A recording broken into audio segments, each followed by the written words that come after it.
All right, I am here with Plague Dad. How you doing? First time that we have met, but I just saw you here. We're at a My Druthers show. At Creature Brewing Company. Right. In, we're in New London, Connecticut. Sunny New London, Connecticut. That's right, yeah. And so you're down from Portland, Maine. Yeah. I was on my way back from Philly because a little label there called Residual Waste Records has put out a 7-inch. And I'm on side B of that 7-inch. Which I just procured, and it has Punk Cthulhu on the front. Absolutely, yeah, it's a good record. I'm really that proud was of a big selling point for me. Yep. So you're up in Portland, Maine, been playing and I heard you mention between songs that you actually opened for Nirvana. I did. I'm that old, man. Yeah, they were coming through. They were not. Dave Grohl wasn't even in the band. That's how old it was. That's old school. And they were playing in a place called the CW Saloon on 5th and Folsom. And I was bugging the booking agent, and finally, just to shut me the fuck up, she said, "All right, there's this band coming through called Nirvana. It's on a Tuesday night. You can open." Yeah. And so we said, "All right," we did. And there were 2 people there, and it was raining like a son of a bitch.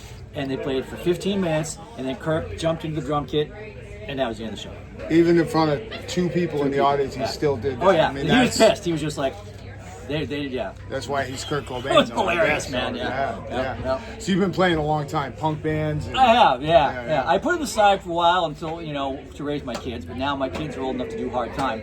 Right. So I'm picking it back up and getting back out there. So Plague Dad, is that a reference to this project starting during COVID, or is this before that? No, that's exactly what it okay. is. Yeah. I like a lot of folks, I lost my job at that time, and so I had nothing to do. So I went upstairs to the attic and started writing songs and recorded them and sent them around to some friends and some people, and they got some traction, and here we are. Yeah.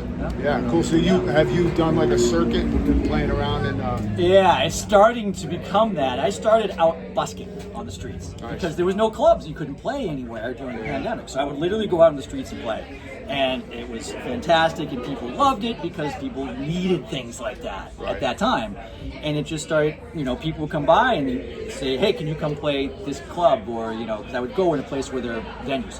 Yeah. And then I started getting shows, and it just sort of snowballed from there, And now I got 2 7-inches. I'm putting out a new 10-inch in a couple of months, and touring around all over the country and doing my thing, and trying to get to Europe in a couple of 6 months. So would you call this like a folk punk circuit or the folk punk circuit, or is it just some like cobbled together like old guy, middle age kind of cool old school punk kind of thing? Yeah, I did a tour where I played some of those folk punk shows, and it was hard because I felt like a creepy old guy. Yeah. And I was like, just, and the kids loved it, but I was just like, this does not feel right to me. So now I just sort of find my way, I go where people want me to go, and it seems to be working itself out, I mean, these guys found me, and here we are.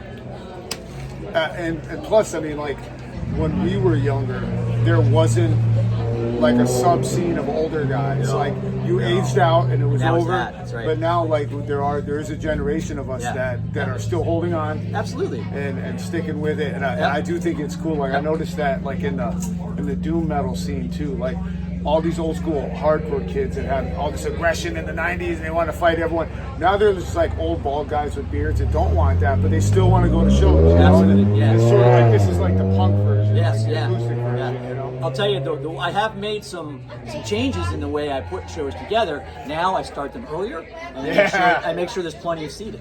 And those are 2 things. That makes a difference, man. I mean, Portland, Maine guys, Portland, Maine. they got it down. I start at 7:00. They're over by 9:30 at the latest. I have plenty of seating. I've gotten to a point. I ordered like a chair that you can kind of like fold up and carry. That's how bad it gets. No, you got to have plenty of seating, man. It's a real thing. It totally is. And I'm the same way. I'll go to a show, I'm like, I got to work in the morning. Yeah. And back starts to hurt. Yeah, it's like, so I know from experience, and if I put a show together like that, in Portland, I can get 50, 60 people there. Yeah. If I go somewhere, I'm playing in a venue that doesn't have that, it's harder to get people there. Right. Yeah.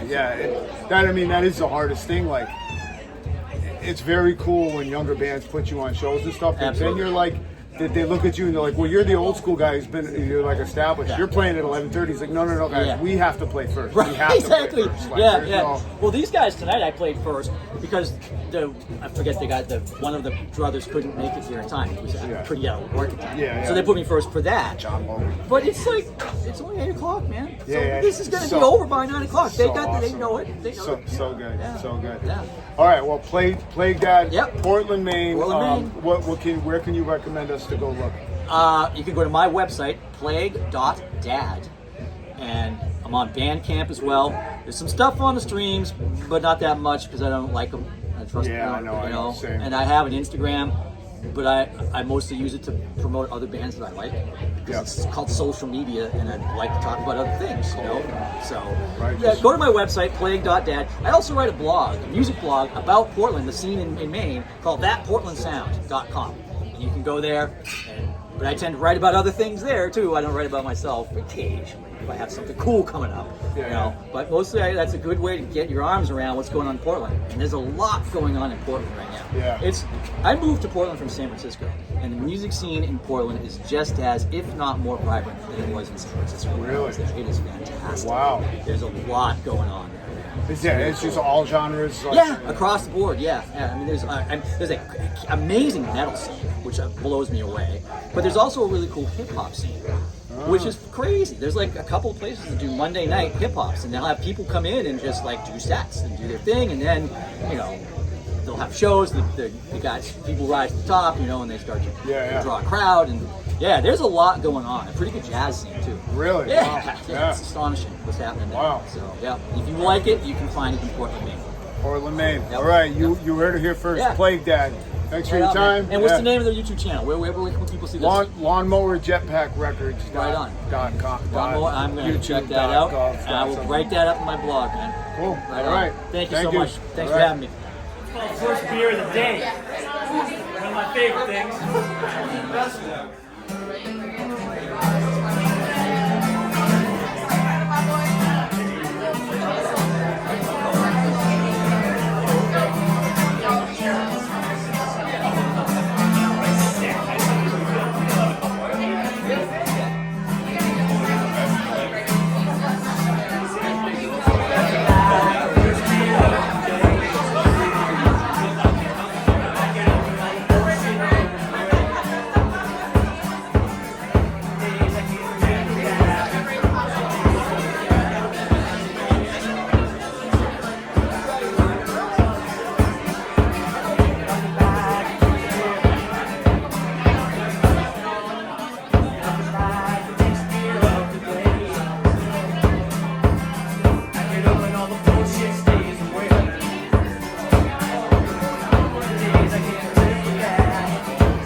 You get the download too in case you don't have the record player.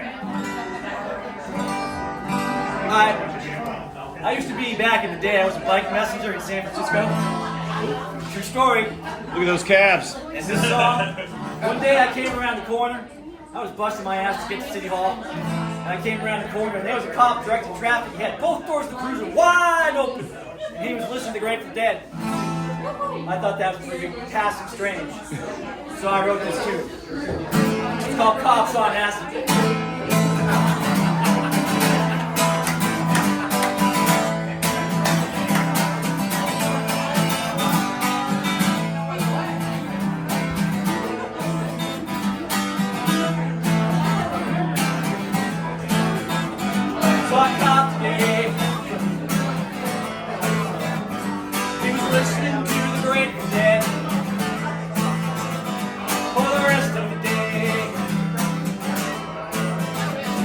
I wonder what this meant.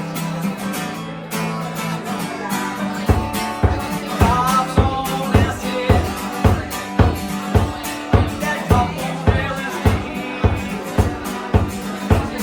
That cops on acid. Really stinky.